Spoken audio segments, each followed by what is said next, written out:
Demi melindungi rekan-rekannya dari serangan bom kaiju, Kafka berubah menjadi kaiju di depan para anggota Divisi 3. Dan setelah mendapat luka karena aksinya itu, dia pun nggak bisa lagi kabur.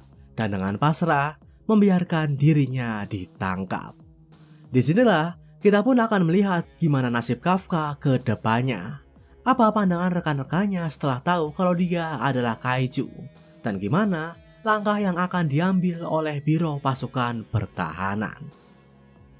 Jadi arc dimulai dengan diskusi yang dilakukan oleh para petinggi pasukan pertahanan. Di sanalah mereka mempertimbangkan beberapa langkah yang akan mereka lakukan pada Kafka. Awalnya, ada yang menyarankan buat segera mengeksekusi kaiju nomor 8 dan menjadikannya sebagai senjata. Tapi Dirjen Pasukan Pertahanan, Isao Shinomiya punya ide lain. Dia meminta mengambil alih pengawasan kaiju nomor 8 secara langsung. Dan sehari setelah ditangkap, Kafka pun dipindahkan dari markas Divisi 3 ke markas pusat. Nah, di proses pemindahannya, Kafka diawasi langsung oleh Mina. Saat itulah, dia merasa nggak berani buat bicara dengannya. Bahkan saat bertemu dengan rekan-rekan Divisi 3 lain seperti Reno dan Kikoru, Kafka nggak berani buat menatap mata mereka. Karena dia merasa telah berkhianat. Tapi sebelum Kafka masuk ke mobil yang akan membawanya, Reno memanggilnya. Reno bilang kalau dia akan tetap menunggu Kafka kembali. Dia seakan tak percaya kalau Kafka akan kembali sebagai tentara pasukan pertahanan dan kembali ke Divisi 3. Kepercayaan diri Kafka juga semakin kembali saat Mina yang menemaninya akhirnya buka suara. Saat melihat Kafka berubah menjadi kaiju, dia mengaku sangat terkejut. Tapi melihat gimana Kafka tanpa ragu berkorban buat melindungi rekan-rekannya, Mina mengaku yakin kalau sifat itu memanglah menggambarkan Kafka. Jadi meski telah berubah menjadi kaiju, Mina percaya dia tetaplah Kafka yang dikenalnya. Mina pun menyebut kalau semua personil dari Divisi 3 nggak menganggap Kafka sebagai kaiju yang berbahaya. Karena itulah mereka akan mengumpulkan segala barang bukti yang bisa mendukung kenggak bersalahan Kafka. Disinilah Kafka kembali menanyakan soal mimpinya pada Mina. Melihat gimana dia kini bukan manusia biasa, Kafka bertanya apa dirinya masih pantas buat bertarung di sisinya suatu saat. Dan sembari tersenyum, Mina bilang tentu saja. Karena itulah Mina juga bilang kalau dia akan tetap menunggu Kafka. Dengan dorongan tekad yang baru itu, Kafka pun kini bersiap menghadapi takdirnya. Dan di saat yang sama, tantangan baru juga akan dihadapi Reno dan Kikoru.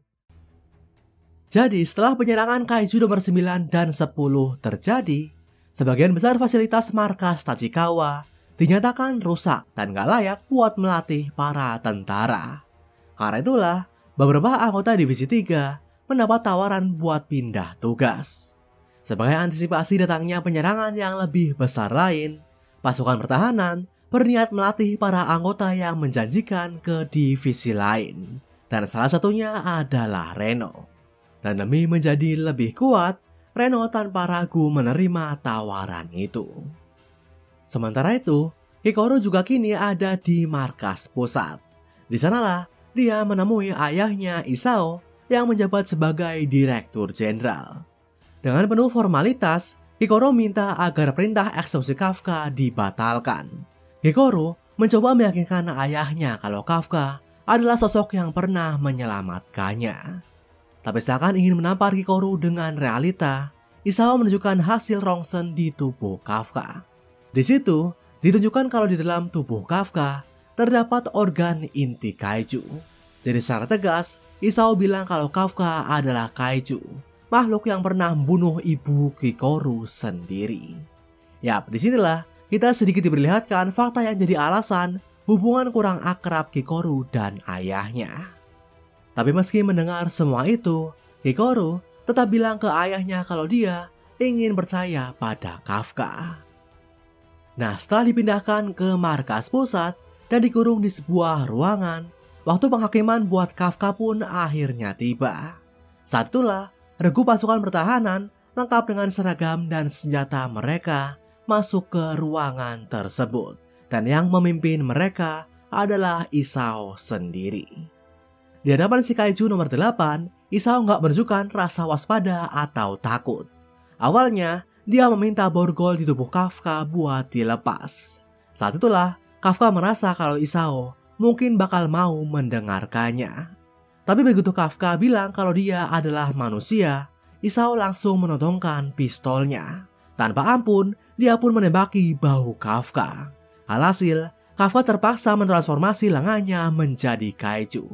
Dan disitulah, Isao bilang kalau Kafka adalah manusia, dia nggak mungkin bisa menahan tembakan peluru dengan tangan kosong. Jadi Isao seakan bertegas kenyataan kalau Kafka adalah kaiju. Isao bahkan terus memanggil Kafka dengan sebutan kaiju nomor 8. Tapi seakan mencoba mempertahankan identitasnya, Kafka menegaskan ke Isao kalau dirinya bukan kaiju nomor 8, melainkan Kafka Hibino. Akhirnya, Isao pun mengeluarkan senjata khususnya berupa armor di kedua tangannya. Saat itulah, dia menyebut kalau eksekusi kaiju nomor 8 akan dimulai. Dan di hadapan tentara super kuat itu, Kafka bertekad melawannya tanpa berubah menjadi kaiju. Tapi niatan Kafka itu seakan dibuat hancur begitu aja. Dengan senjata khususnya, Isao sanggup melepas pukulan yang begitu dahsyat.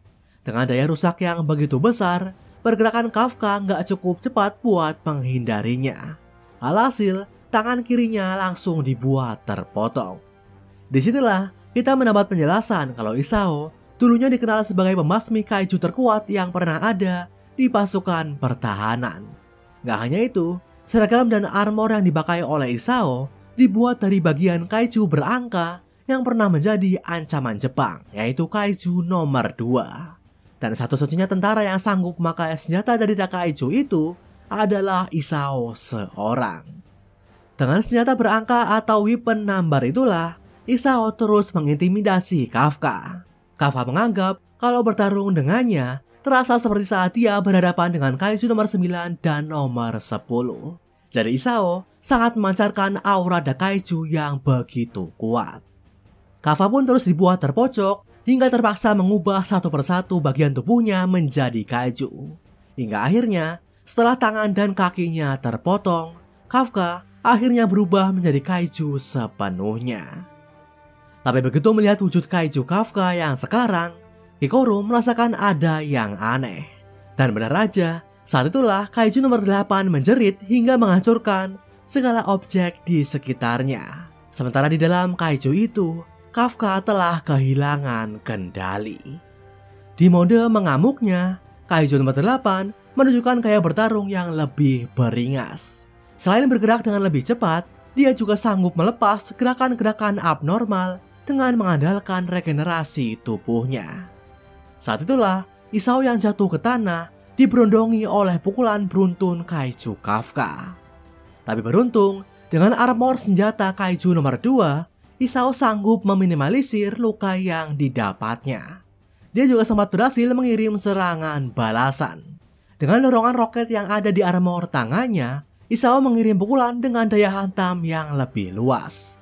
Alhasil, kaiju nomor 8 dibuat terlempar. Tapi lagi-lagi, si kaiju menunjukkan gaya bertarung yang di luar nalar. Saat terlempar, kaiju itu meninggalkan organ intinya di belakang Isao. Dan dari sanalah, dia memulihkan seluruh tubuhnya sehingga sanggup berteleportasi di belakang sang lawan. Saat itulah, adu pukulan terjadi antara kaiju nomor 8 dengan Isao Shinomiya. Sebuah adu kekuatan yang begitu dahsyat hingga membuat dinding di sekitar ruangan menjadi rusak parah. Inilah skala pertarungan yang akan terjadi saat dua kaiju berangka saling adu kekuatan. Jadi ini bagaikan duel antara kaiju nomor 8 dan kaiju nomor 2. Sementara itu, Wakil Direktur Itami menyadari satu hal ganjil dari duel ini.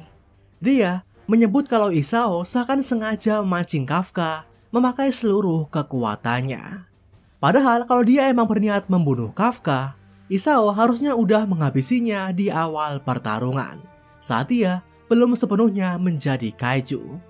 Dan dari ucapan itulah, Hikaru juga curiga kalau sang ayah sedang memberi kesempatan pada Kafka buat bertahan hidup. Artinya, usaha Kikoru buat meyakinkan ayahnya mungkin gak percuma. Tapi rencana Isao ini seakan bakal balik menyerangnya.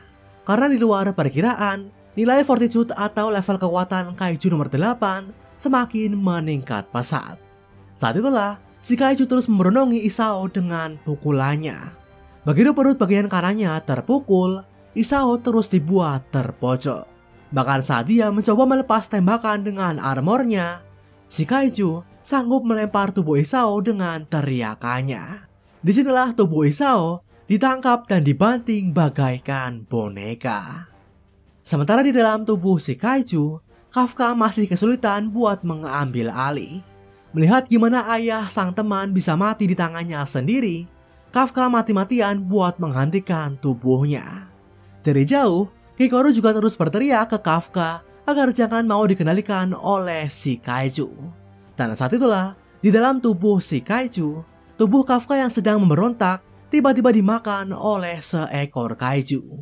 Kaiju bersayap yang pernah dimakan oleh Kafka sendiri. Disitulah Kafka seakan dipaksa buat jatuh ke kendalinya dan gak akan bisa lagi melawan. Tapi saat Kafka hampir menyerah, senyuman Mina terbayang di kepalanya. Senyuman saat Mina bilang kalau Kafka tetap bisa bertarung di sisinya meski dia adalah Kaiju.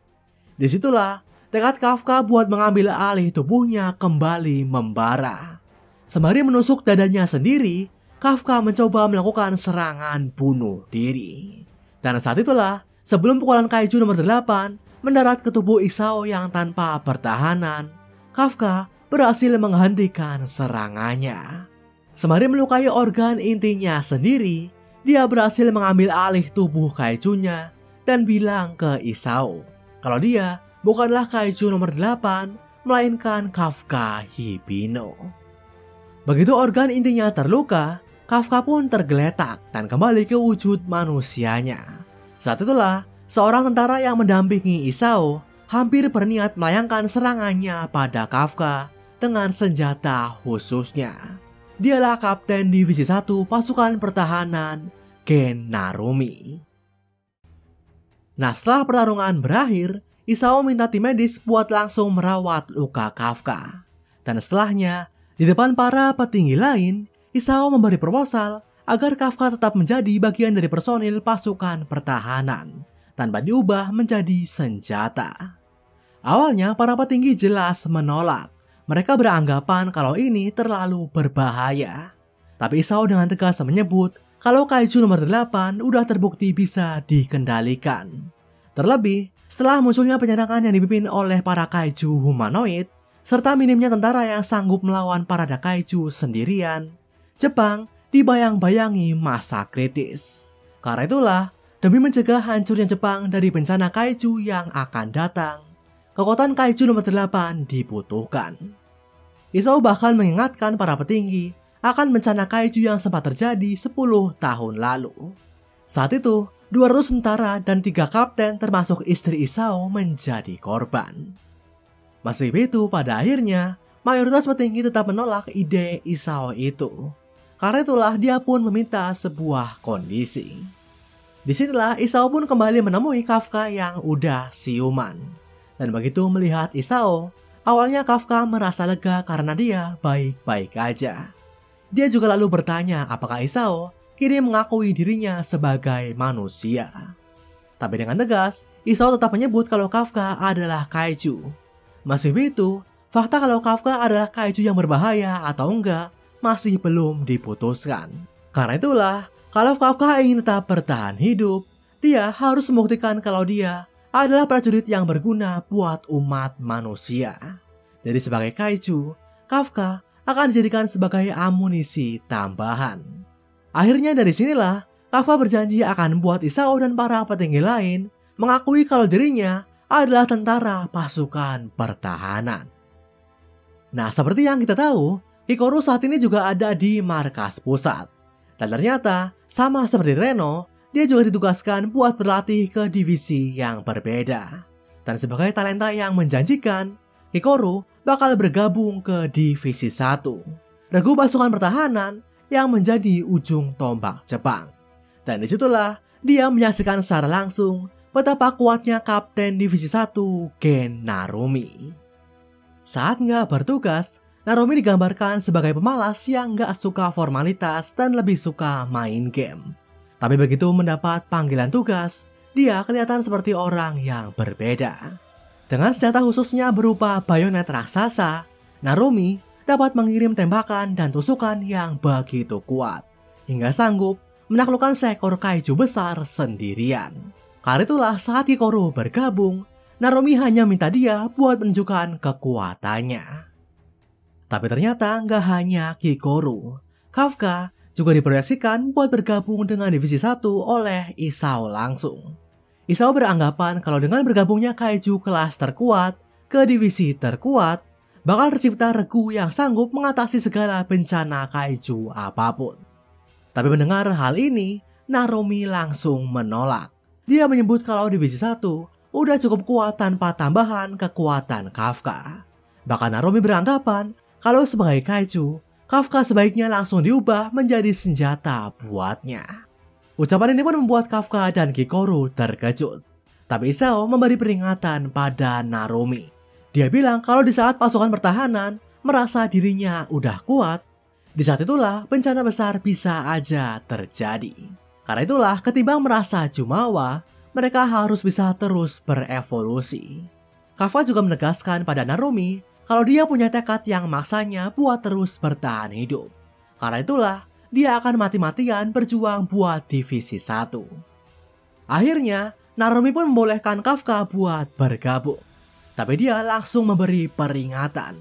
Narumi bilang kalau dia nggak peduli dengan tekad dan janji Kafka.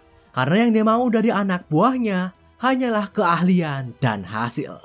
Jadi kalau Kafka hilang kendali dan terbukti nggak berguna, dia akan langsung mengeksekusinya. Disinilah ujian baru dalam perjuangan Kafka dimulai.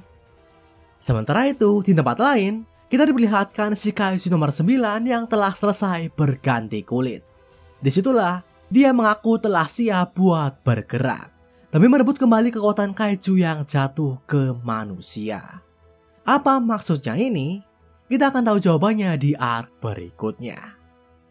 Itu dia penjelasan alur cerita arc keempat kaiju nomor 8. Disinilah kita diperlihatkan akan gambaran perjuangan yang harus dilalui oleh Kafka ke depannya. Sebagai anggota divisi terkuat, dia harus sanggup menunjukkan kekuatannya berguna bagi umat manusia. Sementara sang lawan, kaiju nomor 9, tengah bersiap buat melepas serangan yang baru. Oke, segini aja video dari Reko Manga kali ini. Nantikan pembahasan manga lainnya dari channel ini. Akhir kata, sampai jumpa.